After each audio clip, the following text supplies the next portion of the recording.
Finally, Xiaomi telah pun melancarkan Redmi Note 11 series dengan 4 pilihan model. Ada Redmi Note 11, Note 11S, Note 11 Pro dan juga Note 11 Pro 5G. So, kesemua model ni ada keistimewaan dia, keunikan dia, spesifikasi yang sedikit berbeza, ada persamaan dia sikit dan juga of course jarak harga dia tu tidak terlalu ketara sangat. So, aku jangkakan untuk starting model untuk Note 11 mungkin akan dijual sekitar 500 ke 600, tapi untuk the highest varian untuk model Note 11 Pro 5G mungkin juga sekitar 1100 ke 1200. Tapi sekarang ni dekat Studio Fast Channel ada Redmi Note 11. So ini adalah varian yang paling basic lah, dan ini akan menjadi Redmi Note 11 series yang paling murah sekali, of course, sebab dia varian yang paling bawah sekali kan. Harga untuk Redmi Note 11 kalau aku tengok pasaran luar, market dia kalau kita convert di Malaysia sekitar RM750 starting price, tapi untuk dia punya highest variant sekitar 900 lah. So still bawah RM1000, tapi aku jangkakan kalau dia bawa masuk Malaysia mungkin harga dia sekitar 600 ke 700 macam tu je.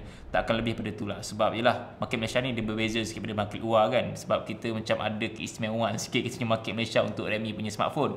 So that's why harga dia aku rasa takkan mahal sangat seperti market luar punya harga.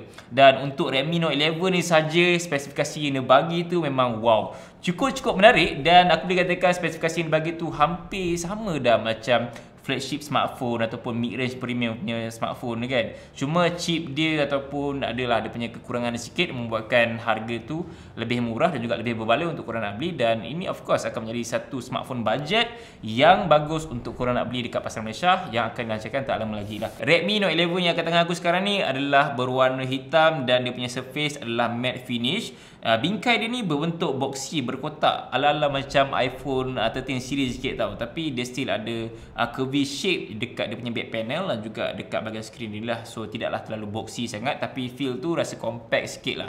Rasa sedap pegang dan rasa nipis jugalah smartphone ni. Dia punya bonggol kamera tidak terlalu tebal sangat, tapi still ada, kalau letak atas ni adalah sikit dia punya jarak tu kan. And then untuk bahagian panel belakang ni memang boleh dapat lah kesan cap jari tu sikit, sebab matte finish dia tu matte finish yang jenis kesat-kesat yang kita boleh nampak kesan-kesan cap jari sikit lah, tapi tidak terlalu ketara sangat seperti mana yang kita nampak dekat glossy back panel. Keseluruhan rekaan untuk Redmi Note 11 ni bagiku masih identical, masih familiar lah macam smartphone Redmi ataupun Xiaomi sebelum ni. Pada bahagian kanan ni ada power button dan juga volume button, dan power button dia ni ada fingerprint scanner. Fingerprint scanner dia bagi aku tidak terlalu pantas sangat dan juga tidak terlalu perlahan sangat, just nice je, okey je bagi aku. Untuk bahagian kiri ni ada bahagian SIM slot dan juga micro SD card, so korang boleh letak 3 serentak, dual SIM dan juga micro SD. Tapi untuk model yang Pro, korang just boleh ada pilihan untuk sama ada letak dual SIM ataupun satu SIM dengan satu micro SD. So itu antara kelebihan yang Xiaomi masih kekalkan pada Redmi Note 11 series. Dan untuk Redmi Note 11 series semuanya menggunakan dual speaker atas dan juga pada bahagian bawah ni. Basically Redmi Note 11 ni tidak terlalu berat sangat dan juga tidak terlalu besar sangat tau, sebab berat dia hanyalah 179 gram saja. Kalau nak compare dengan yang model Pro,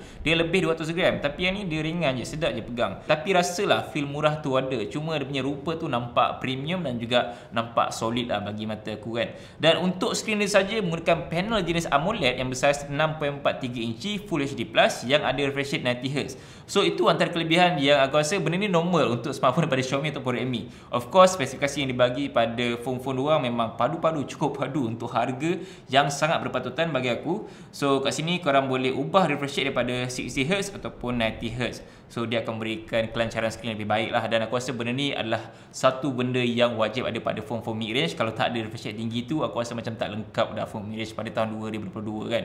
Dan ini adalah antara phone yang bagi aku akan menjadi satu pesaing hebat lah buat jenama-jenama lain macam jenama Realme, Oppo, Vivo, Samsung dan sebagainya untuk segmen lebih kurang macam ni. Tapi itulah, Xiaomi ni daripada dulu memang dia akan menjual smartphone dengan spesifikasi yang cukup padu dan juga harga yang sangat berbaloi. Untuk kita nak compete dengan harga tu memang susah sikit lah. Ada punch hole display. Punch hole display ni ketara sikit tau. Dia punya colour tu dia macam shining gila, ada warna silver sikit ring dia, tapi dia punya punch hole display tu kecil je.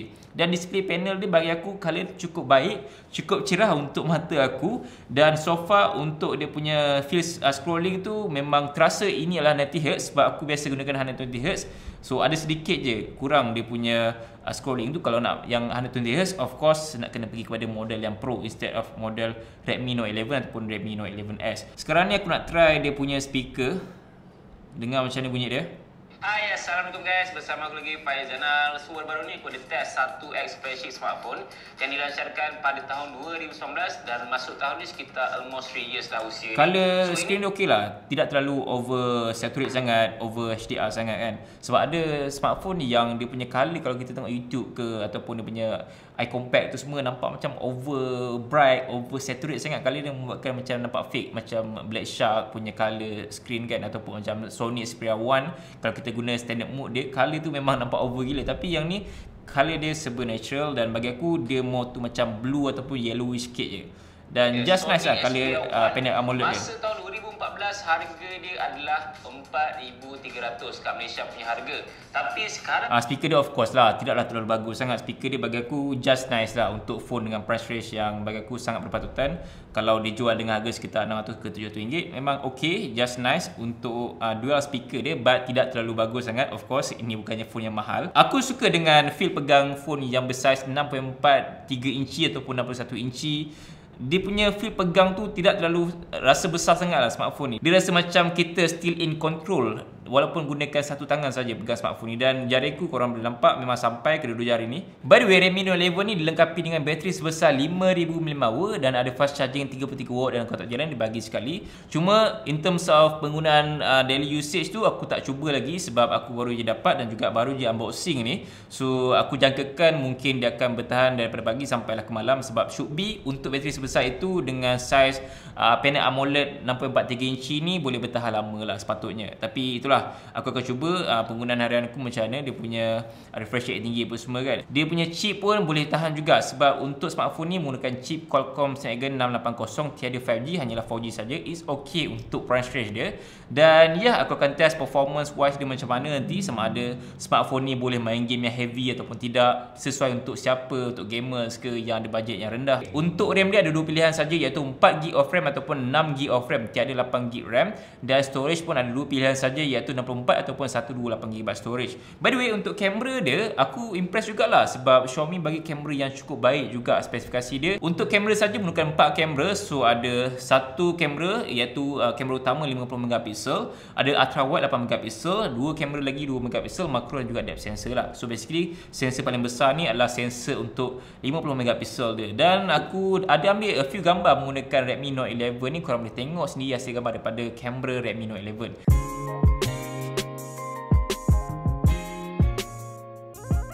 Secara keseluruhan, first impression aku dengan Redmi Note 11 ni, dia adalah sebuah phone yang cukup baik dari segi penyerekaan, dia punya kualiti binaan dia, dia punya rasa pegang dia tu, and then spesifikasi yang ditawarkan, and then ada port lagi, ada jack, bateri yang cukup besar, ada fast charging, refresh rate yang tinggi, prestasi yang bagi aku boleh tahan lah untuk harga dia, and then kamera lagi.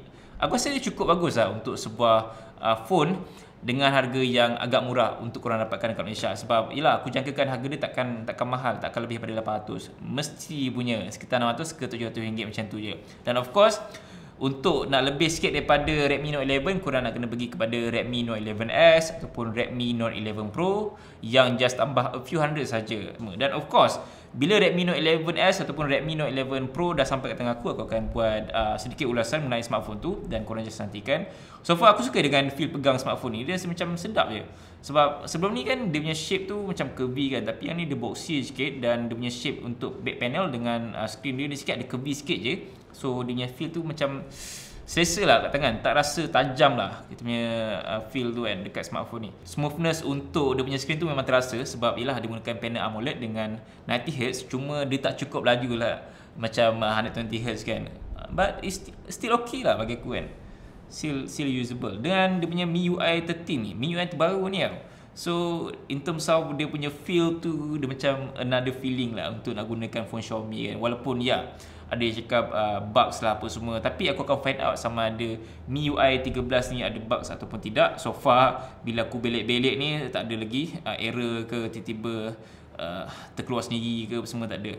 Dan aku rasa aku enjoy dengan Redmi Note 11 punya design wise and dia punya spesifikasi of course. Dan kita just tunggu nak lihat berapa harga rasmi dekat pasaran Malaysia nanti once Xiaomi Malaysia announce. Dan korang boleh komen kat bahagian bawah tentang Redmi Note 11 sama ada dia akan menjadi pilihan yang baik untuk korang ataupun tidak.